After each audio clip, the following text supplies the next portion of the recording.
सुनहरा केकड़ा। एक समय की बात है कि एक गांव में एक ब्राह्मण था। वह ब्राह्मण खेती बाड़ी करता था। उसके पास कुछ खेत भी थे जिनसे अच्छी पैदावार होती थी और मजे में उसकी गुजर बसर हो जाया करती थी। उसके खेतों के पास ही एक तालाब था। एक दिन खूब गर्मी पड़ रही थी। ब्राह्मण खेतों में काम कर रहा था।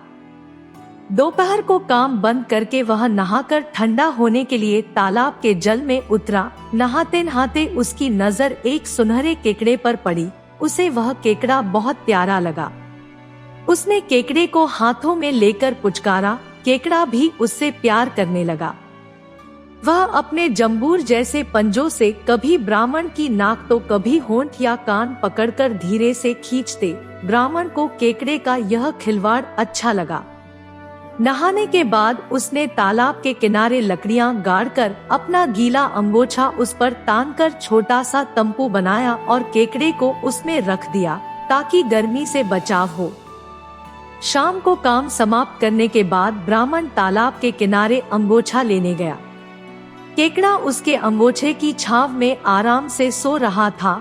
यह देखकर वह बहुत खुश हुआ। ब्राह्मण अंगोछा लेकर चलने लगा तो केकड़ा उसके पीछे चलने लगा। उसने केकड़े को अपने अंगोछे में लपेटकर पूछा, मित्र, तुम मेरे घर चलना चाहते हो ना? चलो, मैं तुम्हें तुम्हारी भाभी से मिलवाऊंगा। इस प्रकार केकड़े से बतियाता हुआ वह घर पहुंचा। घर पहुंचकर केकड़ा अपनी पत्नी को दिखाकर वह बोला, यह सुनहरा केकड़ा मेरा दोस्त है। ब्राह्मणी हंसी, कहीं आदमी और केकड़े में भी दोस्ती हुई है?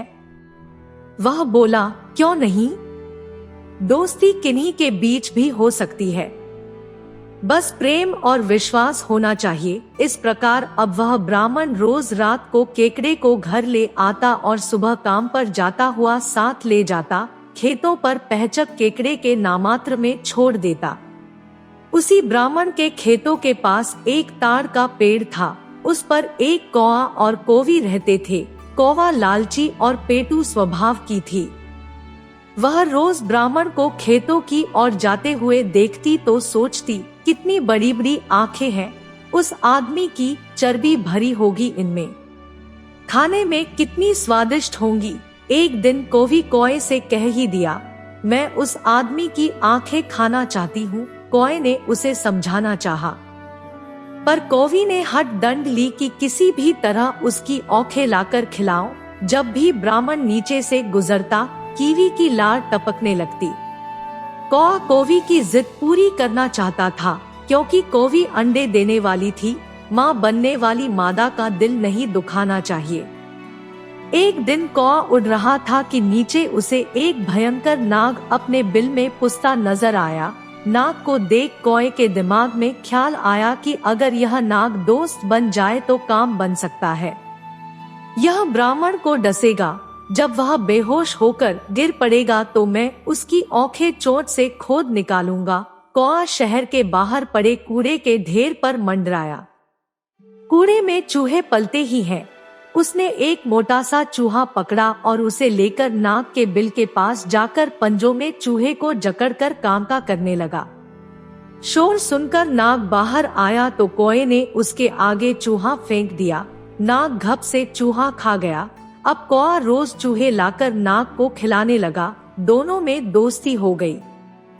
एक दिन कौवे ने अपने मित्र नाग में कहा, नाग भाई, तुम्हारी भाभी को एक आदमी की आंखें खाने की बड़ी तमन्ना है। तुम मदद करो तो काम बन सकता है। तुम उसे डसना, जब वह गिर पड़ेगा तो मैं उसकी आंखें निकाल लूंगा। नाग बोला, यह कौन सी बड़ी बात है, तुम्हारे लिए तो मैं जान भी दे सकता हूँ। बस दूसरे ही दिन प्रातः अपने खेतों में जाने के लिए ब्राह्मण उधर से गुजरा तो घास में ताक में बैठे नाग ने उसे डस लिया। नाग द्वारा डसे जाते ही ब्राह्मण चिल्लाकर गिर पड़ा। उसका अंगोछा एक ओर जा गिरा। अंगोछे में उसका मित्र केकड़ा था। ब्राह्मण गिरकर विष के असर से बेहोश हो गया तो कौवा उसकी आंखें निकालने के लिए छाती पर आ बैठा। केकड़ा यह सब देखकर सारा माजरा समझ गया। केकड़े ने उछलकर कौवे की गर्दन को अपने जंबूर जैसे पंजों में पकड़ लिया। कौआ का काम कर पंख फड़फड़ाने लगा, पर केकड़े ने खप छोड़ा नहीं। कौए को मृत्युपाश में फंसा देखकर नाग उसकी सहायता करने आया तो केकड़े ने दूसरे पंजे से नाग की गर्दन पकड़ ली और बोला, तू चुपचाप मेरे मित्र को जहाँ तूने डसा है वहाँ से विष चूस ले, वरना दोनों की गर्दनें तोड़ दूंगा। ऐसा कहकर उसने अपना जंबूरी पंजा नीचे सरकाकर सांप को पूंछ की ओर से पकड़ा ताकि वह भाग न सके, पर मुंह से विष चूस सके। मरता क्या न करता, नाग को विष चूसना पड़ा। जैसे ही उसने विष चूसा, केकड़े ने कौए व नाग दोनों की गर्दनें दबाकर उन्हें धड़ों से अलग कर दिया और बोला, तुम जैसे दुष्टों का जीवित रहना सबके लिए खतरनाक होगा। ब्राह्मण को होश आया तो केकड़े, मरे सांप और कौए को देखकर वह सारी कहानी समझ गया। तब तक और किसान भी आकर तमाशा देखने लगे थे। ब्राह्मण ने अपने मित्र केकड़े को छाती से लगा लिया।